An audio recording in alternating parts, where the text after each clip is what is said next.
There's so much I want to say this Saturday in my talk, Creating the World You Want to Live in. I'm not going to be able to put in everything. I'll be covering some pretty big and overlapping subjects. In fact, these interlocking things are what make it feel so hard to create change. But in these next couple of videos, I'm going to give you the basics of what I'm going to be talking about. Essentially, there is no magical future where everyone is whole and everyone has everything they need.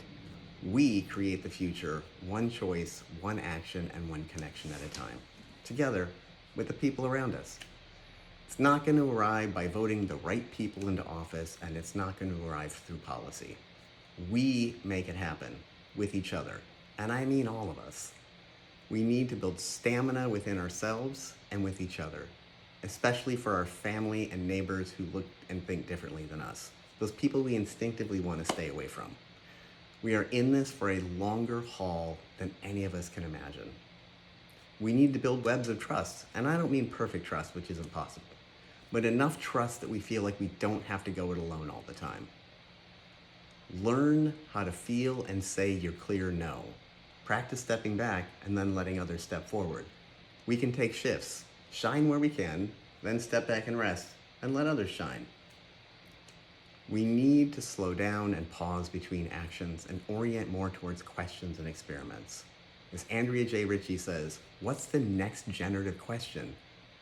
Beyond wringing our hands in despair and raging outwardly, what's the next iteration of change? Small changes add up to big change. The best thing you can do is start to form community around you, so when the shit goes down, you don't have to start from zero. That's why the ICE protests in Minneapolis were so effective. People were already connected. Whatever you're good at, the things you know about, share that with people. Maybe you like to bake. Maybe you like to knit. You like to grow or cook food. You like to fix things. You could just host a book club or a potluck or a barbecue. Get to know the people around you. Find some common ground. We don't have to do everything, nor should we do everything all the time. By connecting with people around us, you start to know who has what stuff, who has what resources, and who knows who.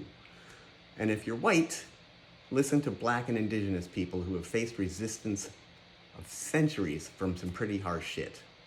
In recent history, Central and South America survived US imperialism through community and collective care. As Tricia Hersey says, rest is resistance. It feels like the entire world is urgently burning, but we can't let ourselves burn out.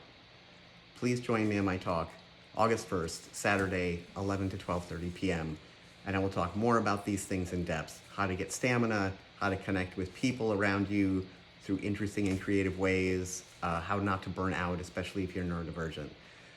Love to see you there. All right.